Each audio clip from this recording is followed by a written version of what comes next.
With all the videos I've made over the years covering the flat earth, I think it's important to get back to the basics, get back to the fundamentals, with a lot of people newer to the flat earth truth. And many that believe in the globe model don't even know their own model, with Earth supposedly spinning at 1,100 miles an hour through space and orbiting the sun at 66,600 miles an hour, while the sun supposedly moves through space at nearly 650,000 miles. And that gets into the radius of the so-called ball Earth itself. As you can see here, this nonsense ball Earth. Again, the radius, that's from the surface to the core, again, under 4,000 miles. And definitely based on the radius of the so-called ball Earth, the curve should be tremendous. And we don't get it. Obviously, with 71% of the so-called ball Earth being water, and everywhere we look, when water's at rest, it lays flat, as you can see here, at the horizon. Of course, the horizon, horizontal. As you can see here as well, water lays flat at rest. And the only time you do see water supposedly curving are in these images, these fisheye lens cameras that give the false perspective, as you can see here. From on top of this spire on the Freedom Tower, you see what looks like the curvature of the Earth, but this is again due to the fisheye lens camera. You can actually obviously see the curvature on this pole. And the same thing with the fisheye lens camera from this perspective. And just take a look here as the camera lens flexes, and now it appears the Earth is concave. So you can't rely on these cameras. Obviously, they create a distorted reality for many, and this is why they think they live in a ball, not knowing what they're looking at is, again, a fisheye lens camera view. And this is a standard camera view with a standard lens, and obviously the horizon is horizontal and flat. And that brings us back to the so-called radius of the ball Earth. And it reminds me of this quote by Tesla where he states, "Today scientists have substituted mathematics for experiments, and they wander off through equation after equation and eventually build a structure which has no relation to reality."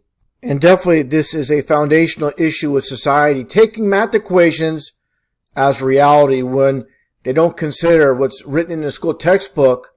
These math equations, they have to obviously match up with our observed reality. As you can see here, the horizon, once again, horizontal. And obviously, like I showed earlier, with water at rest, laying flat. And again, our observed reality, the scientific method, it must be observable, it must be measurable, it must be repeatable. And again, getting back to these images I showed earlier, we're getting different observations. Obviously, they're not adding up, so this cannot be applied as science in the reason you believe in a ball Earth. And that gets back to the fundamentals of this video. The foundation of the so-called ball Earth, based on this radius of 3,959 miles, and based on that number, we should be able to determine the so-called curvature rate of this ball Earth, which of course we're never taught that in the school system through elementary, middle school, high school, college, university. They never tell us the curvature rate of the so-called ball Earth, because if they did, people could look further and see it doesn't match our observed reality. But this is how it is. This is how you break it down. Again, based on the radius of 3,959 miles, it comes down to 8 inches per mile square. So, for example, the math that would be applied at 5 miles, very simply, 5 times 5 times 8, and you would get 200 inches, and you divide that by 12, and this determines the number of feet you would get, just over 16 feet. And I found this interesting. At 100 miles, it's 6,666 feet. Unbelievable. And by studying and understanding the chart, you can see how gradual the curvature gets. Then it becomes drastic with the so-called curvature of the ball Earth. Now, I found this pretty interesting. I found this one website called Vivid Maps with this diagram, this layout of the Great Lakes system profile. It's kind of hard to see here. Let's get a little bit of a close-up on the left side. And you can see all the Great Lakes, Lake Superior, Huron, Erie, Ontario. And basically what it comes down to, you have here with Lake Superior, it's 379 miles from point A to point B. You have the St. Mary's River where it runs down. You see a dam here where it runs down. Of course, it empties off to Lake Huron, which is 223 miles.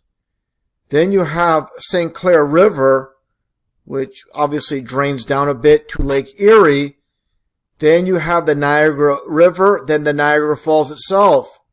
But look at the dam structure here. You see, obviously, level water, the dams, as you basically go down further and further. And let's move over the map a little bit here.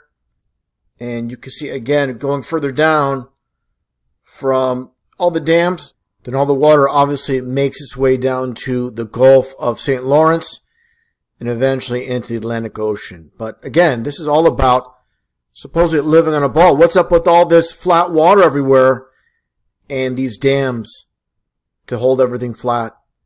And very important, all the mileage combined. I mentioned 379 miles just for Lake Superior, but all this land, the total distance of the floor path is 2,212 miles. And let's take a look here at the curvature rate based on what we have. And to make it a bit easier, I'm going to go to earthcurvature.com to calculate the curvature rate based on 379 miles for Lake Superior. So what you get here is just over 18 miles. So an 18-mile drop, and what do we have? Flat, level water. So for those that believe in the ball earth, you got to start asking questions. Why aren't things adding up with what we're told? You know, the deeper you look into things, the more you find. And definitely this is a huge discrepancy with supposedly a 18-mile drop, and we're not getting it. And again, let's get back to the actual floor path, 2,212 miles. And let's see what we get here. 2,212 miles, and you would get over 600 miles of curvature. And obviously with the layout we're getting here, things are not adding up to what we're told with the so-called ball earth. This is quite obvious what is happening. Obviously, earth is not perfectly flat. There's peaks and valleys, but definitely we do not live on a ball earth. Now, and with actual video footage of the Niagara Falls themselves, like I said, the water seeks its level, but when uncontained, it's going to obviously seek its lowest point. And that gets into what you see here with the Antarctica 360 ice wall. People say, well, you state this, but where's your evidence? Well, here's your visual evidence of the 360 ice wall. This video footage from Antarctica that holds the oceans in, contains all the oceans. And basically what it comes down to, again, we have this 360 ice wall that contains all the oceans. Very simple. Very easy to understand once you get past the bad stigma of people that say, oh, you're crazy, you believe you live on a flat earth. But that's all we see. We see flat water, level water, and this is our reality. As you can see here, aboard a plane, you know, obviously airplanes fly over a plane through the air. And also, as you can see here, obviously, we don't live on a ball. 100%. And this image, and that's all it is an image provided by NASA of the so-called ball earth from space. If you believe in the globe, you believe somehow that rivers can flow up the ball and drain into the Atlantic. Let's take a look here at South America itself. And here is the main channel for the Amazon with all these connecting rivers. And suppose they're all flowing upstream, up the ball, and draining the Atlantic. Give me a complete break if you believe this. Just like the Nile River supposedly flowing up the ball earth and draining off into the Mediterranean. Absolutely no way.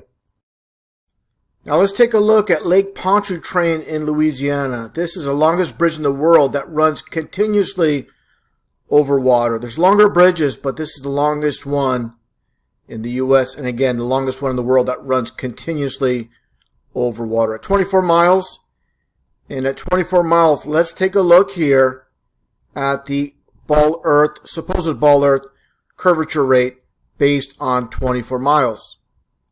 So at 24 miles, let's take a look here and see what we get. We get 384 feet.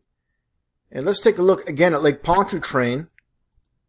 And the aspect of perspective really needs to be understood before moving forward when it comes to this bridge in particular, as we get this side angle. And I'm going to put pause right here.